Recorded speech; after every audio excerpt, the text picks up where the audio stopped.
Good morning mga palangga. Kumusta kayong lahat? Welcome sa akong channel. Magtagalog lang ko mga palangga ha. Bisag Bisaya ko kay hindi naman marunong lahat ang makaintindi sa Bisaya. Hindi lang ang trabaho ko dito sa Taiwan, nag-alaga ng matanda.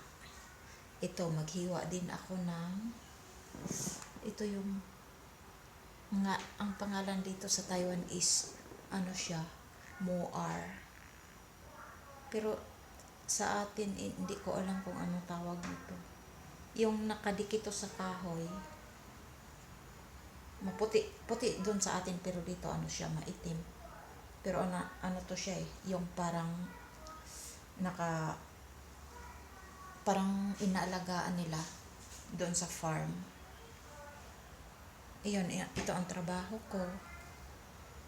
Magtulak ng wheelchair. Pero ngayon, pag every Saturday, hindi kami nalabas. Mamaya siguro, muna ako ngayon. Maghiwa kasi pag ganitong araw, maghiwa ako. Tapos, ayan, ito. Kasi pag yung amo ko kasi may restaurant siya na 3.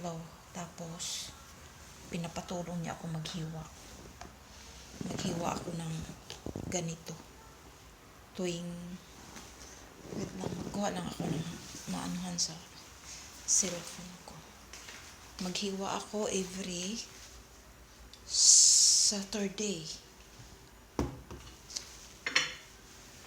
para sa restaurant.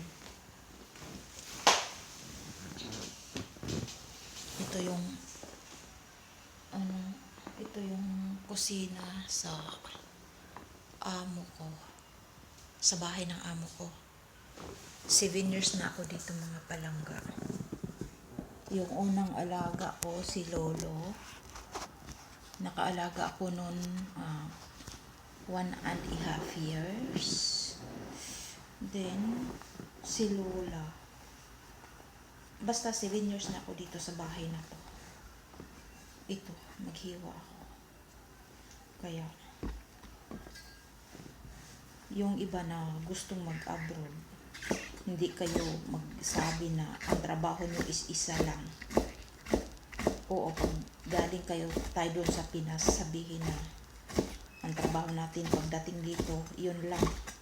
Pero pag nandito na tayo, siyempre naman, makasama na lang tayo, di ba? Kasi, pero, okay lang. Ito ang buhay. Kasi, wala naman tayong, like sa akin, matanda na ako. Pag nasa Pinas, ang trabaho ko maglabandera na lang. Di ba? Di ba mga busy? Kaya okay lang mga palangga. Tiis-tiis lang para sa pangarap sa buhay. Makita ko lang pamilya ko sa Pilipinas, lalo na sa magulang ko. Ayun. Kaya magtiis na lang ako dito sa ibang bansa. Galing din ako dati sa Singapore for 6 years. Dito sa Taiwan. Bali, totally 10 years na ako dito sa Taiwan. Dati pangalawang amo ko na to dito sa itong bahay na to. Pero dati yung alaga ko is mga bata 3. Kambal at saka yung isang panganay na 8 years old. Tiis-tiis lang para sa kaya habang naghiwa, inom-inom din ng kape. Ayan, Kape ang super pait pa. Pait pa sa ano. Pait pa sa Panyawan. Alam mo ba yung sa mga Bisaya? Diyan. Panyawan best. Super pait. Kasing pait ng abdo. Para magising ang mata.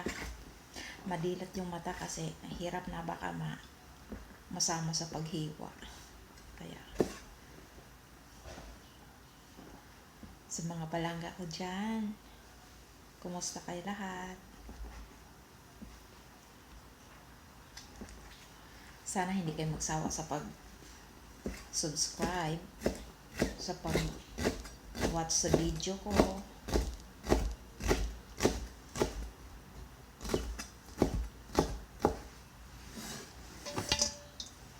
Sa mga ka-OFW ko dyan, tiis-tiis lang tayo mga palangga.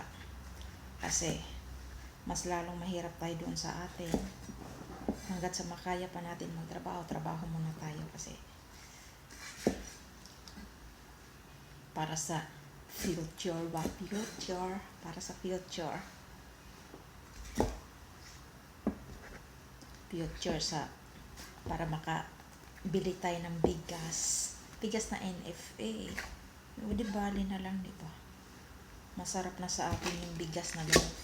Pero sa amin, sa Siquijor, sa probinsya, yung kinakain namin talaga mostly is bigas na mais. Kasi mahirap lang talaga kami, promise. Dati, nung nagtrabaho, nung pa ako, 16 years old na ngayon, palagi kami doon sa sa kapitbahay namin. Kami doon, magtrabaho, isang araw, 50 pesos. Ayun, makabili na kami ng 2 kilong bigas. Alaman nyo ba mga busy, yung bigas dati na mais na kulay yellow, yun. Tapos haluan namin ng saging, yung saging na super bata pa siya. Kasi,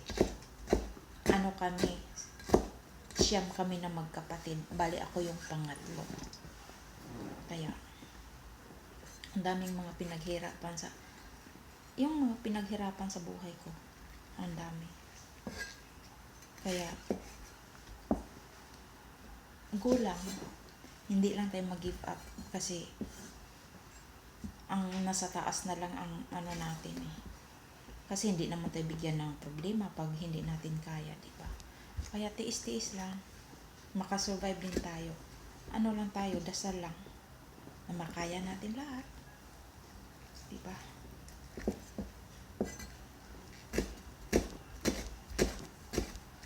Kaya,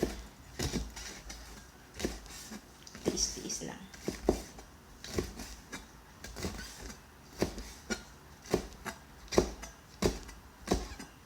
Para sa natin, nakatulong tayo dun sa magulang natin, sa mga kapatid, sa anak. Ngayon pala, din ako, 2 yung anak ko na, tapos, magtatlo na din yung apo ko, o diwa Lola in fairness, best. Lola na ako, promise. Lola ng, Tita Inday nyo. May made in Siquijor ako, promise. Soon, pag makauwi ako doon sa amin sa Siquijor, ipakita ko sa inyo yung namin, yung bahay kubo. Pasensya na kayo mga bis kasi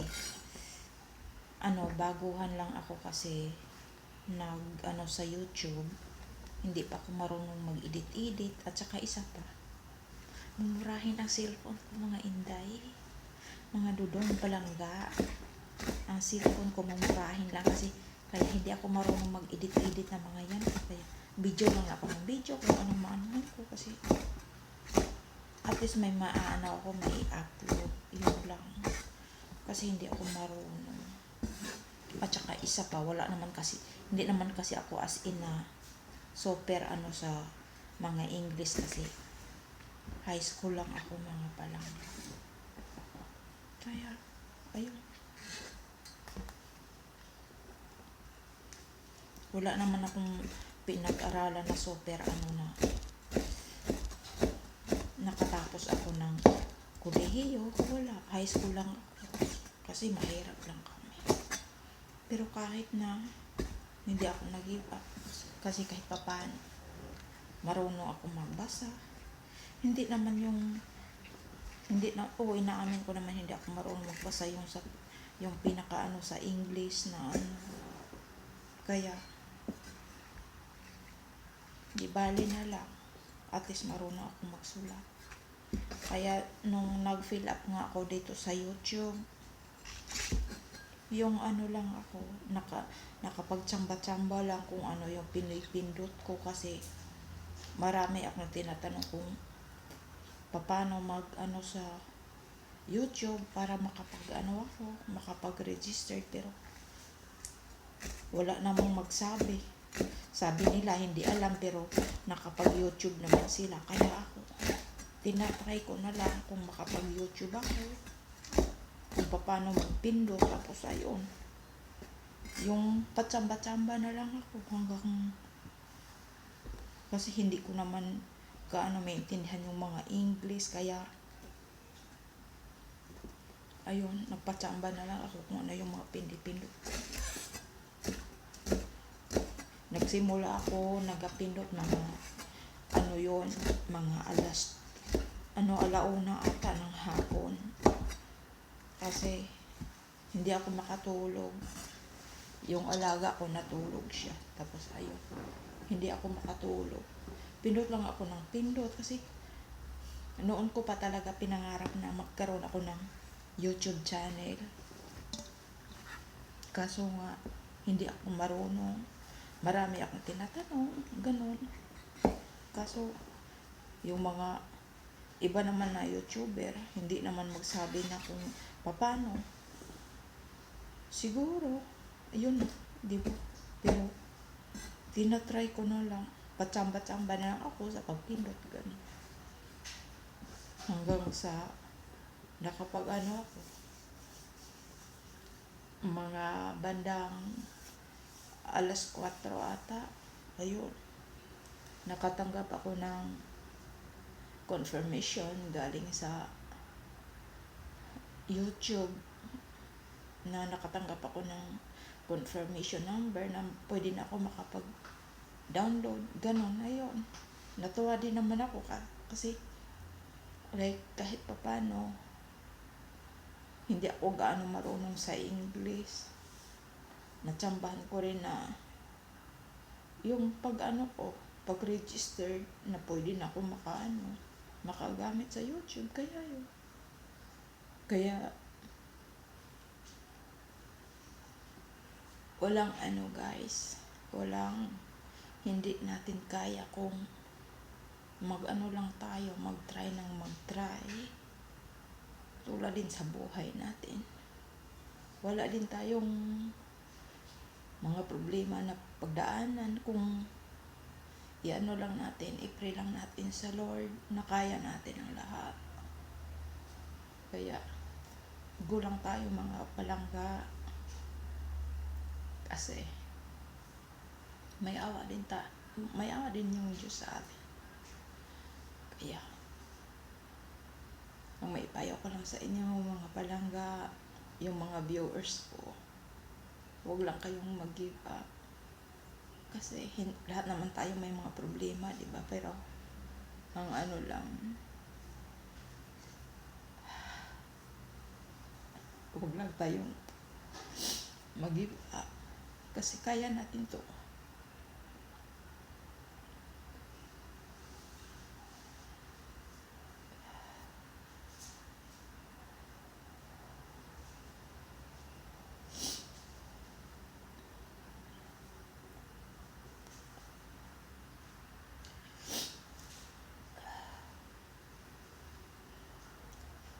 Lahat naman tayo may mga pinagdaanan sa buhay pero hindi lang tayo mag-give up.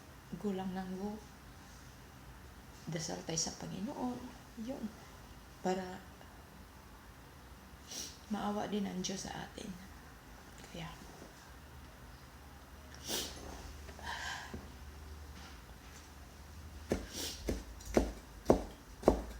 sobrang pagod minsan.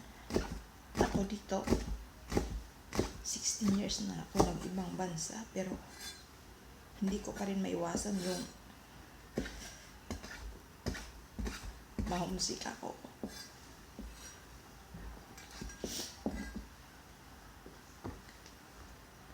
Kasi iba naman talaga yung dito sa ibang bansa kumpara lang sa atin.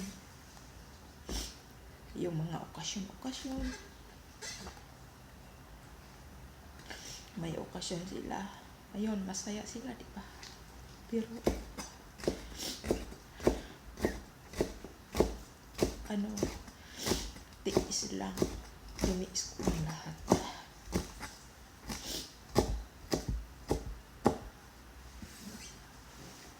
Kaya ang ano ko lang sa iyo mga palangga, ano lang, dasal lang tayo na kaya natin ito.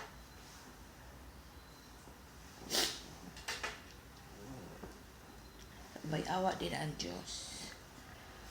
Magdasal na lang tayo na ano, yung bigyan tayo ng magandang kalusugan sa pamilya natin, yun.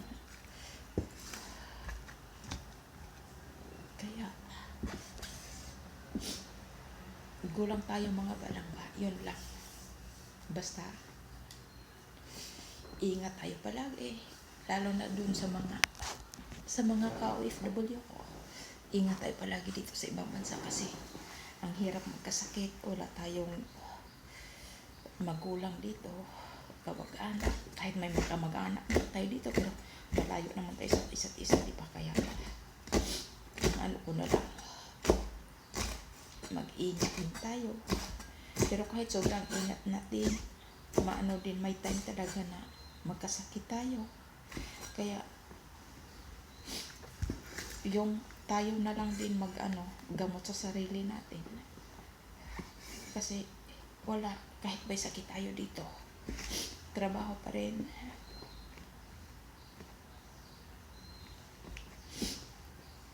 Tiis-tiis na lang. Dasal, na makakaya natin ang lahat. Maano din natin, pakayanan ito lahat. Kaya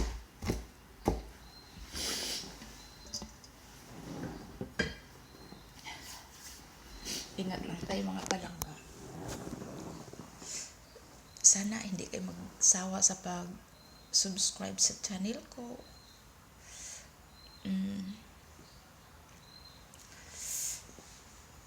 God bless sa ating lahat. I love you mga palangga. Ingat kayo palagi. Hanggang dito na lang.